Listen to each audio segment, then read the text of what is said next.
네, 계속해서 오늘 치러진 모의평가에서 주목해야 할 점, 그리고 앞으로의 공부 방향까지 전문가와 조금 더 자세히 짚어보겠습니다.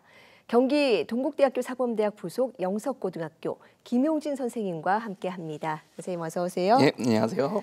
네, 조금 전까지 학교에서 학생들이 지켜보셨으니까 네. 반응들도 보셨을 것 같은데요. 네. 이번 모의평가의 전반적인 난이도 어떻게 보셨습니까? 네, 좀 전에 앞에 리포트에서 나왔습니다만은 대체적으로 전년도 수능보다는 조금 더 쉽고 상당히 쉬웠던 걸려진 9월 모의고사와 수능의 중간 정도 문항들이 나온 것들이 꽤 있다라고 말씀드릴 수 있을 것 같습니다. 일단 국어 영역 같은 경우는 수능보다 확실히 좀 더 쉬웠다라는 느낌들이 강했고요. 수학은 작년도 수학이 수능과 9월 모의고사 난도가 비슷했습니다. 그렇기 때문에 수능과 비슷한 수준 난도, 그래도 9월 모의고사 비슷하게 나왔다고 볼 수 있고요. 영어는 전년도 영어가 아주 어려운 시험은 아니었는데 그거보다 조금 더 쉬워져서 9월 모의고사와 수능의 중간 정도 수준은 되지 않을까라고 예상할 수가 있겠습니다. 네, 전반적으로 9월 모의평가와 수능 시험의 중간 정도 난이도였다라고 네. 볼 수 있겠는데요. 사실 지난 2023년 이른바 사교육 카르텔 논란 이후에 이 킬러 문항 배제 그리고 EBS 연계 강화가 또 기본 출제 기조로 자리 잡았습니다. 이번 모의평가에서는 어땠을까요? 네, 이번 모의평가의 가장 큰 특징 중에 하나가 신유형 문제를 하나도 내지 않았습니다. 아, 그런가요? 네, 그러니까 이유는 학생들에게 새로운 문제가 제시되면은 난이도가 올라갑니다. 네. 그래서 그런 것들을 피하고자 하는 부분도 있고요. 또 EBS 연계 체감도를 높이기 위해서는 EBS 문항 연계도를 높여야 됩니다. 물론 이제 EBS 연계율은 50%라고 정해져 있지만 그래도 소재가 조금 더 직접적으로 연결되느냐 좀 간접적으로 연결되느냐가 다르겠고요. 문항의 스타일을 학생들이 좀 많이 봤던 유형으로 하는 것들이 있을 수 있습니다. 그렇기 때문에 학생들이 작년도 6월을 봤던 아마 졸업생들 같은 경우는 아마 많이 느낌이 다를 거예요. 왜냐하면 전년도 6월은 원래 6월 모의고사의 기본은 그 전년도 수능과 비슷하게 내는 겁니다. 그런데 작년도 6월 모의고사가 좀 어려웠어요. 네. 이유는 전년도에 의대 증원 이슈가 있으면서 이 변별력 이슈가 생겼습니다. 네. 아마도 평가원에서 그런 부분 때문에 조금 더 변별력 있는 문항을 6월에 냈던 것 같고 올해는 그래서 사교육 억제라든가 EBS 연계 체감도 향상을 위해서 신유형을 최대한 줄이고 기존 유형에 충실하게 하면서 EBS 연계 체감도를 높이는데 신경을 많이 썼다. 이렇게 볼 수 있겠습니다. 네, 사실 뭐 오늘 시험 보고 학생들 뭐 일일비 할 수도 있겠지만 사실 이 성적보다 더 중요한 게 앞으로 어떻게 할 것인가 이 방향을 세우는 문제입니다. 6월 모의평가 성적은 어떻게 활용할 수 있을까요? 일단 6월 모의평가 성적의 활용도는요. 크게 두 가지로 나눌 수 있습니다. 하나는 교육적 측면인데요. 일단 자신의 학습 상황을 점검하는 겁니다. 즉 자기가 이제 지난 3개월 동안 공부한 거에서 각 과목별로 부족한 부분이 무엇이었는지 확인을 하고 평가원 출제 유형에 좀 익숙해져야 됩니다. 네. 학생들이 그동안 해왔던 전국연합학력평가는 교육청에서 출제하다 보니까 EBS 연계를 고려하지 않거든요. 그래서 이런 부분을 좀 고려해서 익숙해져야 되고요. 두 번째는 입시적 측면입니다. 네. 그러니까 수능 모의고사를 통해서 자신의 수능 최저 충족 여부에 대한 가능 여부 혹은 정시 지원 가능 대학에 대한 판단 여부 이런 것들을 생각을 해야 됩니다.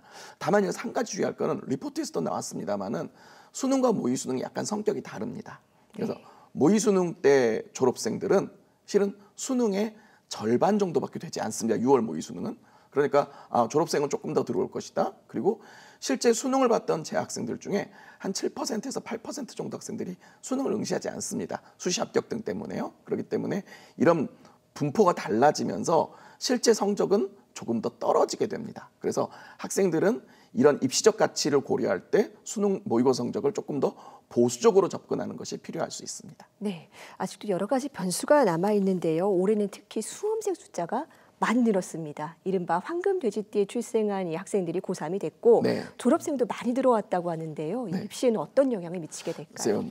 학생들 입장에서는 올해가 작년보다 몇만 명이 많다. 그러면 매우 겁을 먹어요. 네. 그런데 실은 과거에도 입시를 쭉 분석해 보면요. 학생 수가 그전년보다 뭐 수만 명씩 많았던 적도 있고요. 적었던 적도 있습니다. 그런데 되게 재밌는 게요. 이게 입시 결과를 분석을 해보면 그렇게 큰 진동이 일어나지 않습니다. 그런가요? 왜냐하면 학생들이 수시 6개를 쓰고 대학도 전형도 여러 개고 모집 단위도 여러 개고 흩어지다 보니까 물론 일부 미세하게 올라가는과 내려감이 있을 수 있습니다만은 학생들이 지금부터 겁을 먹고 하기보다는 그냥 자기 공부를 꾸준히 해가는 게 더 중요합니다. 그러니까 매년 있었던 어떤 경쟁률의 변화라든가 이런 것에도 수험생의 차이가 없었어도 그 정도 차이는 있었거든요. 그래서 너무 겁먹지 않고 그냥 자기 공부를 꾸준히 하는 것이 중요할 것 같다라고 말씀을 드리고 싶습니다. 네. 또 하나 변수가 의대 모집 인원입니다. 이 지난해보다는 1,500명 정도 줄어들게 됐는데 이 상위권 입시 경쟁이 치열해지는 거 아닙니까? 글쎄요. 일단 의대 증원 이슈는 기본적으로 2024 대입 인원으로 복귀죠. 그러면 전체적인 성적 수준을 2024 대입대 결과와 비슷한 상황일 것이다라고 보면 맞는 겁니다. 네. 그리고 2025 결과를 봤는데 1,500명이 증원이 됐잖아요. 제가 전에 한번 나와서 말씀드렸는데 이게 큰 변동이 있지 않습니다. 그러니까 물론 일부 내려가는 것들이 있지만 큰 변동이 있지 않았습니다. 다만 여기서 주의할 거는 지역인재 전형 비율과 일반 전형 비율이 좀 달라졌어요. 그러니까 즉 지역인재 전형 비율이 작년도보다 더 올라갔습니다. 그렇기 때문에 2024 지역인재보다 비교하면은 지역인재는 약간 늘어요. 그리고 지역인재가 늘었기 때문에 일반 인원은 줄어들었죠. 그리고 이런 지역인재의 비율이 의대만 적용되는 게 아니라 치대, 약대, 한의대에도 적용이 됩니다. 따라서 올해는 지역인재 쪽의 어떤 경쟁은 24보다는 약간 완화될 것이다. 하지만 일반 전형은 24보다도 조금 더 어려울 수 있다. 이렇게 분석할 수 있겠습니다. 네. 이런저런 변수에도 결국은 자기가 할 공부를 꾸준히 계획적으로 하는 게 중요할 겁니다. 오늘 시험에서 부족했던 부분 잘 보완해서 우리 학생들 성적 더 끌어올리고 원하는 결과 얻게 되기를 바라겠습니다. 선생님 오늘 말씀 잘 들었습니다. 감사합니다. 네, 고맙습니다.